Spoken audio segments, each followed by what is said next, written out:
Chez Cedrus & Partners, nous avons une position de leader dans l'accompagnement des investisseurs institutionnels, des family office, des ETI et aussi évidemment des fondations dans le cadre de leur placement financier. Ce que nous essayons de faire, c'est de répondre à des contraintes de technique financière, mais aussi de finances utiles. Nous avons décidé de nous engager pour, autour de ce sujet, créer un projet contre le mal logement en France. La première étape a été de structurer le projet. Et pour structurer le projet, ce que nous avons fait, c'est réfléchir au modèle économique. Le modèle économique nous a été influencé par une évolution et un constat autour de l'économie sociale et solidaire.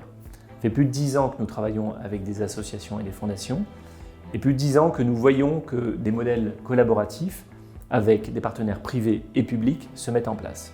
On parle désormais d'hybridation des modèles. La deuxième étape était de trouver des partenaires. 2 associations, Habitat Humanisme et le SAMU Social de Paris. Beaucoup de complémentarité entre ces associations et notamment la complémentarité géographique pour couvrir le territoire. Troisième étape, c'est celle du gérant. Et là, nous sommes tournés vers notre rôle traditionnel de sélectionneur de sociétés de gestion et de fonds. Nous avons cherché les meilleurs spécialistes. Au terme d'une consultation, nous avons retenu Swiss Life Reim pour mener cette la gestion de ce fonds. Dernière étape, c'est l'étape actuelle, c'est l'étape de lancement du projet et de collecte des fonds auprès des investisseurs. Le rôle de Swiss Life Reim dans ce projet va être multiple. En premier lieu, on va s'assurer de la bonne gestion du véhicule, de l'OPCI qui a été constitué justement dans le cadre de ce projet-là. Piloter l'ensemble des prestataires qui ont été désignés, travailler dans le cadre de la collecte des fonds. On va bien entendu aussi travailler sur tout ce qui est sourcing des actifs immobiliers pour constituer le patrimoine de ce fonds-là. S'assurer de la bonne gestion immobilière et financière des actifs immobiliers et du fonds jusqu'à sa liquidation en fait. La problématique du portefeuille, c'était effectivement de concilier en fait 2 enjeux, un enjeu de rendement et un enjeu social. Donc ce sera une politique générale au niveau en matière d'ESG avec ce focus sur l'aspect social et cette poche de 20%. Et la deuxième poche de rendement, donc à 80% cette fois-ci, celle-ci elle sera composée donc à 50-50 d'actifs de résidences gérées, là aussi en VFA, donc ce seront des résidences étudiantes et des résidences seniors. Ensuite le bureau, parce que c'est une classe d'actifs plus standard, mais une performance financière qui, malgré la compression des taux sur le marché, reste intéressante. Le modèle d'Habitat Humanisme, c'est une association qui tente de réconcilier l'économique et le social. Ça nous a conduit à créer une société d'investissement, une foncière, qui porte des logements toujours dans des quartiers équilibrés, pour ne pas ajouter en fait de la pauvreté dans des quartiers qui ne le sont que trop.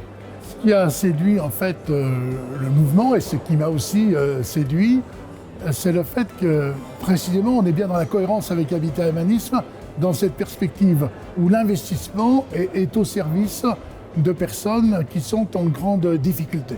Très concrètement, d'abord, Habitat Humanisme ne va pas rester passif par rapport à Cedrus, par rapport à Swiss Life. En fait, nous allons rechercher aussi, à travers nos réseaux, des opérations qui correspondent à vos attentes et à partir de ces logements qui vont être trouvés toujours dans des quartiers socialement équilibrés, toujours dans une perspective d'un habitat plus inclusif, permettant à des personnes de passer d'une situation en fait difficile à une réelle autonomie. Le SAMU Social de Paris est un acteur central de la lutte contre la grande exclusion à Paris et même plus largement en Île-de-France.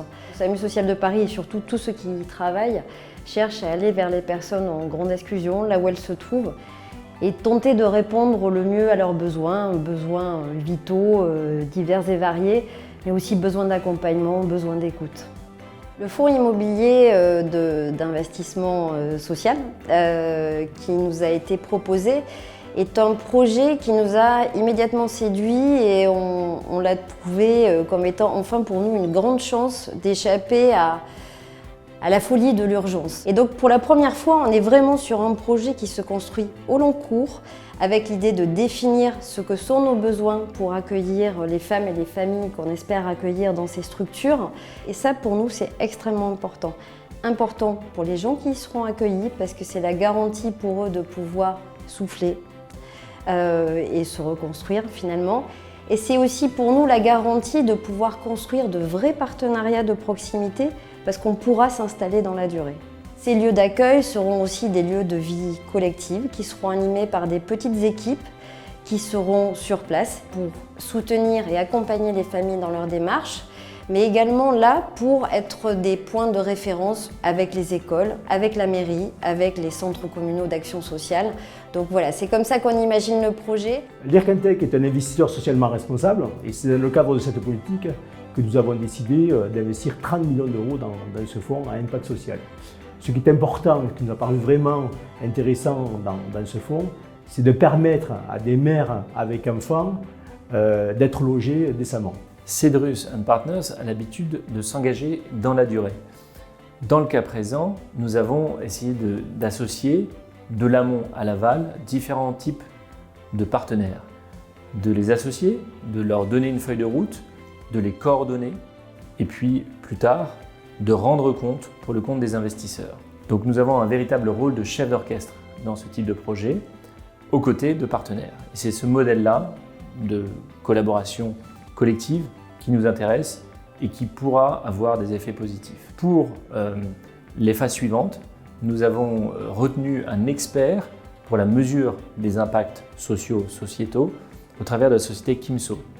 Avec l'ensemble de ces partenaires, nous pourrons construire un schéma collaboratif performant qui servira autant les investisseurs que les associations.